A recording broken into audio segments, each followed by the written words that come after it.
മിഥുനക്കൂറിൽ വരുന്ന നക്ഷത്രങ്ങൾ മകയിരത്തിൻ്റെ രണ്ടാമത്തെ ഏര, തിരുവാതിര, പുണർതത്തിൻ്റെ ആദ്യത്തെ മുക്കാൽ ഭാഗം. ഇവരെ സംബന്ധിച്ചിടത്തോളം സാമ്പത്തികമായിട്ട് കുറച്ച് മാറ്റം ഉണ്ടായിക്കൊണ്ടിരിക്കുന്ന ഒരു ആഴ്ചയാണ്. കഴിഞ്ഞ കുറച്ച് ദിവസങ്ങളായി ഇവർക്ക് സാമ്പത്തികമായിട്ട് ഇത്തിരി നേട്ടമുണ്ട്. തങ്ങളുടെ തൊഴിൽ മേഖലയിൽ കുറച്ചുകൂടി കാര്യക്ഷമമായി പ്രവർത്തിക്കാനും ബൗദ്ധികമായി, അതായത് ബുദ്ധിപരമായി കുറച്ചുകൂടി പുരോഗതി ഉണ്ടാക്കാനും ഇവർക്ക് സാധിക്കുന്ന ആഴ്ചയാണ് ഈ ആഴ്ചയും. അതുകൊണ്ട് തന്നെ പ്രധാനമായും ഇവർക്ക് സാമ്പത്തിക നേട്ടത്തിൻ്റെ കാര്യത്തിൽ ആശ്വാസത്തിന് വകയുണ്ട്. അതുപോലെ തൊഴിൽ മേഖലയിൽ ഇവരുടെ കാര്യപ്രാപ്തിയെ അംഗീകരിക്കുന്ന ഒരു അവസ്ഥയും കാണുന്നുണ്ട്.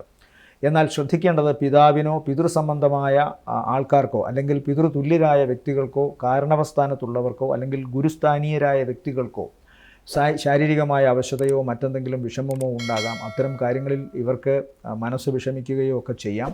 അല്ലെങ്കിൽ പേരക്കുട്ടികൾക്ക്, ഈ നക്ഷത്രക്കാരുടെ പേരക്കുട്ടികൾക്ക് എന്തെങ്കിലും അസുഖമോ പ്രശ്നമോ വരാം. അതിൻ്റെ പേരിൽ മാനസിക വിഷമം ഉണ്ടാകാം.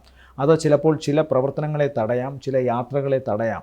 ഉന്നത വിദ്യാഭ്യാസവുമായി ബന്ധപ്പെട്ട് മക്കളുടെയോ അല്ലെങ്കിൽ ഈ നക്ഷത്രക്കാരുടെ തന്നെയോ കാര്യങ്ങൾക്ക് ചെറിയ തടസ്സങ്ങൾ ഉണ്ടാകാനുള്ള സാധ്യതയുണ്ട്. പക്ഷേ ആഴ്ചയുടെ അവസാനത്തെ ദിവസങ്ങളിലൂടെ അതൊക്കെ മാറിക്കിട്ടുന്നതാണ്.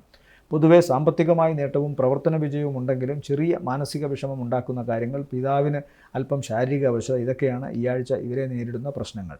ഇവരെ സംബന്ധിച്ചിടത്തോളം ഈ ആഴ്ചയിലെ നല്ല ദിവസങ്ങൾ എന്ന് പറയുന്നത് 4, 5, 6, 7 നല്ല ദിവസങ്ങളാണ്. ആഴ്ചയിൽ 4 ദിവസത്തോളം ഇവർക്ക് മേന്മയുണ്ട്.